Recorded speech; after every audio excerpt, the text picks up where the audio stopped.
Bon, l'actualité, monsieur Jacobelli, l'actualité, elle est politique, et je vois venir un très grand danger pour vous. Au moins, il y a deux dangers pour vous. D'abord, il y a effectivement, est-ce que Marine Le Pen sera candidate ou pas? Ça, pour le coup, c'est concret. Et puis le deuxième danger, c'est Bruno Retailleau. Parce que Bruno Retailleau, il dit la même chose que vous. C'est pas un danger. C'est finalement un panneau publicitaire, Bruno Retailleau, puisqu'il expose notre programme dans tous les médias, il essaye de le faire infuser. Sur certains points, il dit pas la même chose. Il dit sur le régalien, voilà, on va dire. Voilà. Mais pas sur il le fait infuser à l'Assemblée nationale, espérons-le au gouvernement, puisque je vois que tout le monde parle pareil, même nos opposants comme monsieur Attal. En revanche, le problème de monsieur Retailleau, c'est l'action.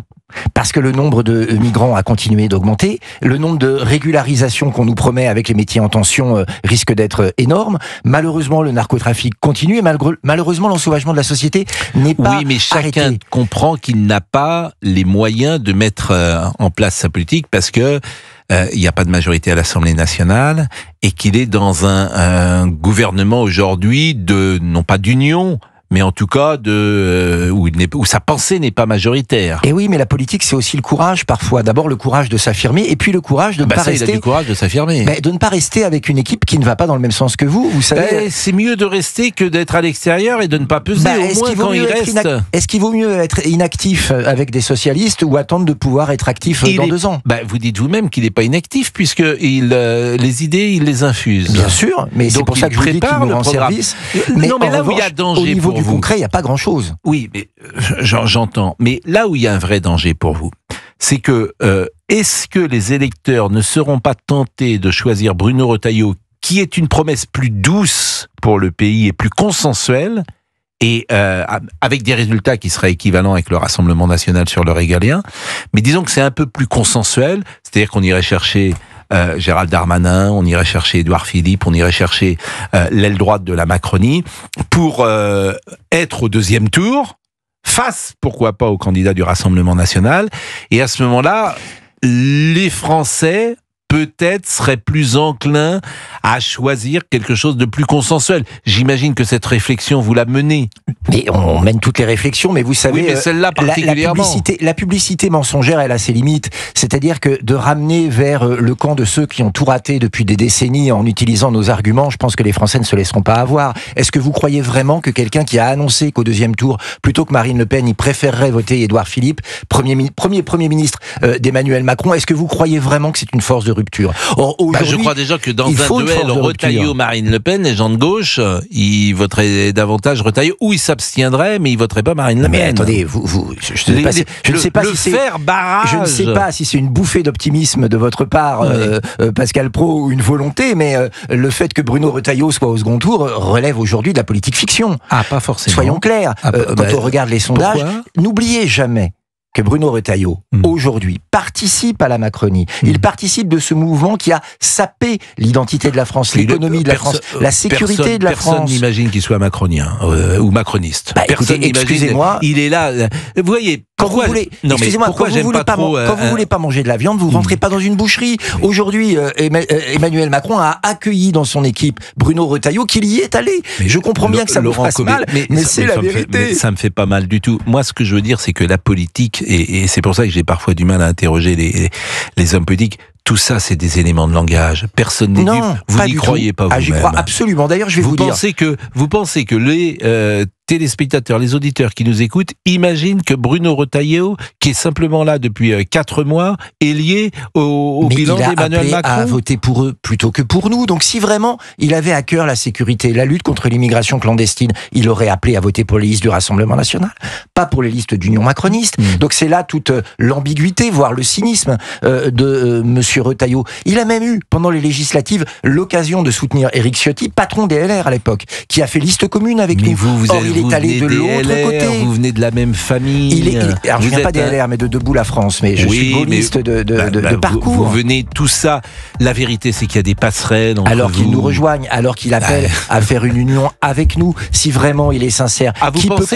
Vous pensez que si aujourd'hui les LR disaient il est président du LR, venez, j'ouvre au Rassemblement National, vous pensez que Marine Le Pen, elle écouterait ça avec intérêt? Mais on l'a fait quand c'était Éric Ciotti, le patron des LR. Si on se met d'accord demain avec tous ceux qui sont de bonne volonté pour un socle commun, un programme pour rétablir la France, nous le ferons. Mais je crois vraiment pas que c'est avec des ministres socialistes, avec Emmanuel Macron et avec le modem de M. Bayrou qu'on peut le faire. Il est 11h44. Arthur Delaborde, vous restez avec nous. Vous pouvez intervenir, bien sûr, sur ce sujet, puisque Laurent Jacobali est avec nous. On pourra évoquer des autres sujets qui existent aujourd'hui, et notamment la lettre bouleversante de la maman d'Elias.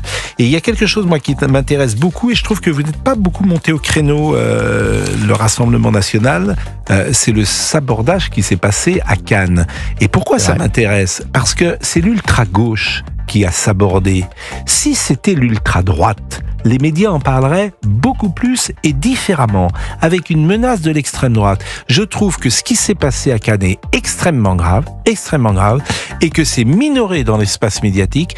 Peut-être, c'est en tout cas ce que disait Jules Torres tout à l'heure sur notre plateau, et j'ai trouvé que son analyse était intelligente, peut-être parce que c'est l'ultra-gauche qui est derrière. Si c'était l'ultra-droite, si tant est que l'ultra-droite est encore une existence de ce type avec des groupuscules, comme on a vu, il y avait une manif dans Paris l'autre jour d'ailleurs, je pense que les médias seraient vent debout. Il est 11h45, à tout de suite. Et si vous... Bon, l'actualité, et cette fois-ci elle est au-delà du sérieux, puisqu'elle est dramatique et bouleversante. C'est la lettre de la maman d'Elias, tuée sauvagement à Paris le 24 janvier dernier. Elias allait avoir 15 ans. Comme chaque vendredi après son entraînement de foot, Elias marche avec ses amis pour aller chercher un Vélib. Comme chaque vendredi, Elias doit me téléphoner. Comme chaque vendredi, nous allons discuter de sa journée et décider si Elias dîne avec nous à la maison, s'il va manger un burger avec ses potes ou s'il va rejoindre sa petite amie. Le vendredi 24 janvier 2025, un peu avant 20h, ce n'est pas Elias qui m'a appelé, mais son meilleur ami pour me dire qu'Elias était à terre et qu'il avait été poignardé avec une machette. Je suis arrivé en courant, en moins de 10 minutes. Tout le monde était là, les pompiers, les membres du SAMU, les policiers. J'ai pu m'allonger contre mon enfant, l'embrasser, lui parler, le rassurer, lui dire que son papa arrivait. Elias respirait difficilement. Cette lettre est évidemment bouleversante. Thibaut de Montbrial était ce matin sur l'antenne de CNews et d'Europe 1. Il est président du Centre de réflexion sur la sécurité intérieure et était l'invité de Sonia Mabrouk. On l'écoute. Là, on est au cœur de la démonstration d'un ensauvagement et de l'impuissance de la réponse en face. Pourquoi ? Parce que on a affaire à une action d'une gravité extrême, deux jeunes qui ont tué un autre, avec une machette, qui était un outil qui, il y a une quinzaine d'années, était beaucoup moins présent sur le territoire, ce qui induit des conséquences, des implications culturelles dont personne ne parle. Mais enfin, c'est ce qu'elle dénonce aussi. J'en profite. Elle dit responsabilité des médias qui n'osent pas parler de machette. Bien sûr, une machette. Dit-elle. La machette, c'est un instrument qui vient d'Afrique. C'est comme ça. Ça ne veut pas dire qu'il n'y en a jamais eu sur le territoire français. Ça veut dire qu'aujourd'hui, il y en a beaucoup plus et qui sont utilisés comme armes. Je le constate et les statistiques le démontrent. Laurent Jacobelli, la question qui est essentielle, c'est est-ce que vous considérez que c'est un fait divers ou est-ce un fait, selon vous, de société? C'est un fait de société et tous ceux qui parlent de faits divers veulent nier finalement ce qui se passe dans notre pays aujourd'hui, et c'est un peu ce que je ressens en lisant la lettre très émouvante de la maman. Il y a une triple trahison. Trahison des médias qui n'osent pas nommer les choses ou qui ne veulent pas nommer les choses, qui au début parlent d'un couteau et non pas d'une machette, et on voit bien pourquoi. C'est pour essayer de mettre sous le tapis la poussière et d'essayer de ne pas parler effectivement des conséquences de l'immigration, de l'ensauvagement d'un certain nombre de quartiers en France. C'est une trahison politique, puisque des décideurs, des ministres n'ont jamais pris les décisions qu'il fallait. La maire du 14e arrondissement, par exemple, qui minimise l'insécurité dans son arrondissement et refuse de prendre des mesures. Et puis aussi la trahison de la justice, qui est à côté de la plaque, excusez-moi de le dire à votre antenne, mais quand les juges ont dit aux deux adolescents criminels de 16 et 17 ans que leur peine était de ne pas pouvoir se fréquenter alors qu'ils habitaient la même résidence, on a une justice qui ne comprend pas ce qui se passe et qui prend des décisions à côté de la gravité de la situation. Mais elle comprend pas ou elle ne peut pas? C'est-à-dire est-ce que ça montre pas non plus l'impossibilité de faire appliquer parfois certaines décisions? Je pense très honnêtement qu'il y a un aveuglement général par refus de mise en cause, de se remettre en cause. Oui, la politique migratoire, elle a une conséquence sur la sécurité. Oui, il y a aujourd'hui un ensauvagement lié au laxisme et aux pertes de valeurs. Oui, il y a aujourd'hui des quartiers qui hier étaient préservés, qui aujourd'hui sont victimes de la violence. Et ça, c'est une remise en cause politique, une remise en cause de la justice, parfois aussi une remise remise en cause des médias, et vous avez là des gens qui refusent de se remettre en cause. Et je crois que c'est le grave problème. En tout cas, moi, c'est ce que j'ai ressenti en lisant la lettre de cette maman, je le répète, très émouvante, et qui, je crois, nous donne un bon coup de pied au derrière, et qui nous oblige à réagir.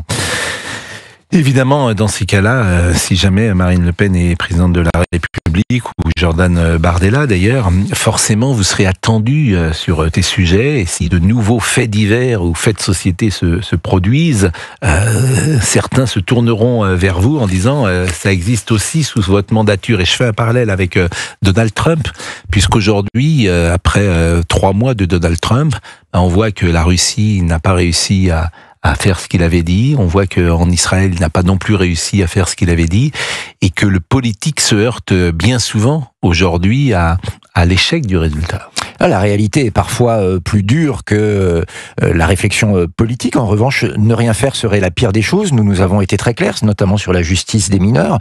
Nous pensons qu'il faut aujourd'hui qu'un mineur qui a commis un délit, et les 2 assassins avaient déjà un casier judiciaire, on savait déjà qu'ils étaient dangereux, eh bien un mineur, dès le premier délit, doit faire une peine d'emprisonnement exemplaire, bien dans sûr. des centres spécialisés, bien sûr, pas avec les caïds de la drogue, mais 1 semaine, 2 semaines, 3 mois peut-être, simplement pour lui dire il y a une limite entre le bien et le mal, entre ce qui est la civilisation et la barbarie, et puis se donner les chances de les sauver finalement d'eux-mêmes et de protéger la société. Deuxièmement, des peines incompressibles, parce qu'aujourd'hui on peut, lorsque l'on est un délinquant, se voir simplement avoir une peine de rappel à l'ordre, ou simplement retourner chez soi et ne pas passer par la case prison. Tout ça crée un laxisme généralisé. Oui, nous prendrons les mesures. Vous dire qu'il n'y aura plus aucun crime ou délit en France, ce serait vous mentir. Vous dire qu'on ne peut rien faire, ce serait aussi vous mentir. Alors, il faut agir. On va marquer une pause, et puisque vous êtes là ce matin pour commenter toutes les actualités, moi j'ai appris un mot nouveau ce week-end que je ne connaissais pas.